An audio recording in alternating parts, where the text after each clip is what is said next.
সময়টা 2012 সালের 5ই জুলাই।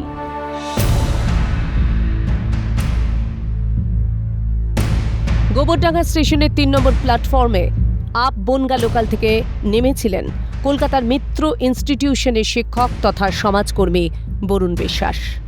কিন্তু বাড়ি আর ফেরা হয়নি তাঁর। শুটিয়ার একের পর এক গণধর্ষণের বিরুদ্ধে গর্জে ওঠা এবং এলাকার নদী সংস্কারের কোটি কোটি টাকার দুর্নীতির প্রতিবাদ করার শাস্তি হিসেবে দুষ্কৃতীদের গুলিতে ঝাঁঝরা হতে হয়েছিল তাকে। দীর্ঘ 14 বছর কেটে গেলেও আজও অধরা মূল ষড়যন্ত্রকারীরা। পরিবারের অভিযোগ, তদন্তের নামে সেরফ প্রহসন হয়েছে এতকাল।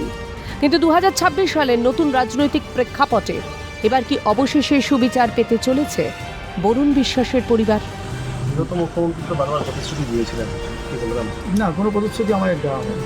আমরা ওনার কাছে গেছিলাম, আমরা 29শে আগস্ট ওনার কাছে আমরা গেছিলাম, কিন্তু তার কোনো পরিচয় দিতে পারে। এই 14 বছরে বিচার ব্যবস্থা কোথায় আছে সেটা আমরা জানি না। আমি একটা জিনিসই জানি যে আমার বাবা একটা সাক্ষী, বিগত সরকারের যে ছেলেটি ছিলেন তিনি একজনের নাম আমাদের পরিবারে একজনের নামে দিয়েছিলেন আমার বাবার সাক্ষীটাই হতে দেয়নি। সম্প্রতি সল্টলেকে আয়োজিত মুখ্যমন্ত্রী শুভেন্দু অধিকারীর জনতার দরবারে হাজির হয়েছিলেন বরুণ বিশ্বাসের দিদি প্রমীলা বিশ্বাস ও দাদা অসিত বিশ্বাস।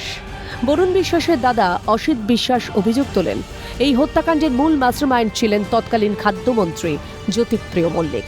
তার নেতৃত্বেই তৃণমূল দুষ্কৃতীদের একটি দল পরিকল্পিতভাবে বরুণকে খুন করে এবং মৃত্যু নিশ্চিত করতে রক্তাক্ত অবস্থায় দীর্ঘক্ষণ ঘিরে রাখা হয়েছিল তাকে। এমনকি ঘটনার পর মুখ বন্ধ রাখতে ভবানী ভবনে ডেকে পরিবারকে শাসানো হয় বলে বিস্ফোরক অভিযোগ আনেন তিনি। জনতার দরবারে পরিবারের এই করুণ আরতি বিফলে যায়নি।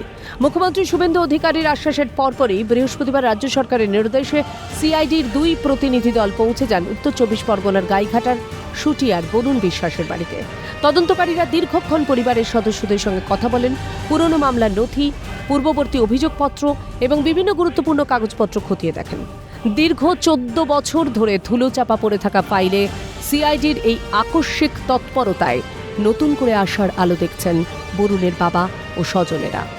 ফাইলকে পুনঃতদন্তের জন্য খোলা হলো? হ্যাঁ, সেটা চেষ্টা করা হচ্ছে। এখনো কি ওপেন হয়েছে না ওপেনের প্রথম পর্যায়টা?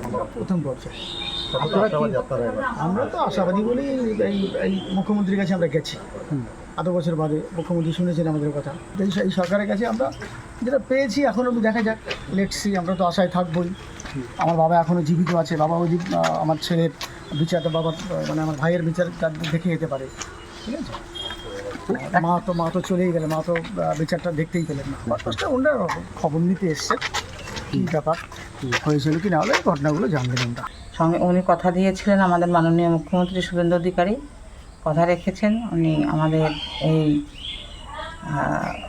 বরুণের খুনের যে কাগজপত্রগুলো দিয়ে আমাদের এফআইআর বা তদন্ত রিপোর্টগুলো ওনার হাতে চলে গেছেন।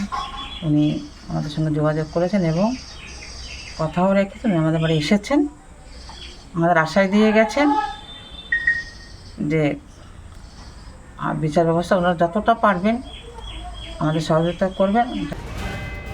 শুটিয়া এলাকার সাধারণ মানুষের মনেও ফের শুরু হয়েছে জোর চর্চা। নদী সংস্কারের প্রায় 34 কোটি টাকার দুর্নীতি এবং নারী নির্যাতনের বিরুদ্ধে যে বিপ্লবী শরীরটা বুক চিতিয়ে দাঁড়িয়েছিল, তার খুনিরা কি এবার সত্যিই শাস্তি পাবে? রাজনৈতিক পালাবদলের পর অপরাধ দমনে প্রশাসনের এই জিরো টলারেন্স নীতি কি শুটিয়ার শহীদ বরুণ বিশ্বাসকে প্রকৃত বিচার এনে দিতে পারবে? এখন সেদিকেই তাকিয়ে গোটা পশ্চিমবঙ্গ। উত্তর 24 পরগনা থেকে জ্যোতির্ময় চক্রবর্তীর রিপোর্ট, ক্যালকাটা নিউজ।